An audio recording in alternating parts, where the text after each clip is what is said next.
Hi, my name is Attorney Walter Rudolph Hnot III. I'm with Disability Resolution PA in Orlando, Orange County-based Social Security Disability Law Firm. Let's go ahead and begin. So, what are we looking at? We are going to be doing the number 10 credibility killer when talking during your Social Security Disability Administration's hearing. So when you're sitting in front of that administrative law judge, you finally made it there after years of waiting. These are the things that are credibility killers. We're doing number 10, but let me tell you what number 1 through 9 were, and then we'll hit 10. Number 1, lying about drugs, lying about alcohol, lying about smoking, lying about where you lived, lying about who helps you, that's number 5. Lying about where you were, types of hobbies you enjoy, pets and their upkeep, lying about your medication. And now number 10, lying about your car or transportation. All right. Your Honor, I don't have a vehicle, but there's a vehicle registered to your name. Your Honor, I don't have a vehicle, but there is a vehicle that is in a descriptive report from the doctor who said you arrived on your own and you were explaining to the doctor problems that you had with your Honda.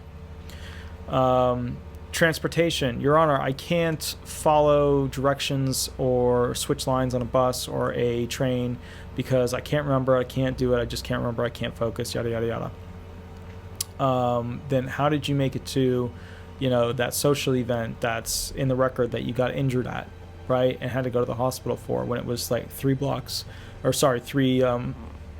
different line transitions away from where you actually live.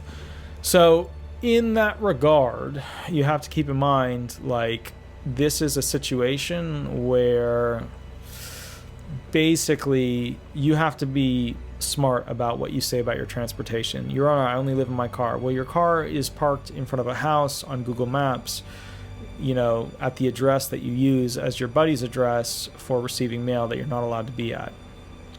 There's all these little things with transportation that you've got to be careful about. Your Honor, I can't be in a crowded bus because of my anxiety and panic attacks. Okay, well then how do you get your medical appointments? Don't say a bicycle. If it's a zillion blocks away, don't say a bicycle. So you just have to be aware of how transportation can nip you in the butt. Or the classic one, when was the last time you were out of the county? How long can you sit in a car? When was the last time you were out of state? How long can you sit in a car? When was the last time you flew? Well, homeless people have a hard time buying tickets, so who's supporting you? All of these things should be taken into consideration. All right. My name is Attorney Walter Rudolph Hnot III. I'm with Disability Resolution PA in Orlando, Orange County-based Social Security Disability Law Firm. Have an absolutely wonderful day. I'll catch you a little bit later and we'll go from there. Now remember, if you want me to add a video idea to a list, that's fine. Shoot me an email or give me a call. Or if you want the most up-to-date information, that's fine. Shoot me an email or give me a call. Or go live with us from 8 to 10 on Thursdays, and we'll catch up there, Eastern Standard Time. All right? You have an absolutely wonderful day. Thank you so much. And that concludes our credibility series during the hearing when you're giving testimony from number 1 all the way through issue number 10. Thank you so much. Bye-bye.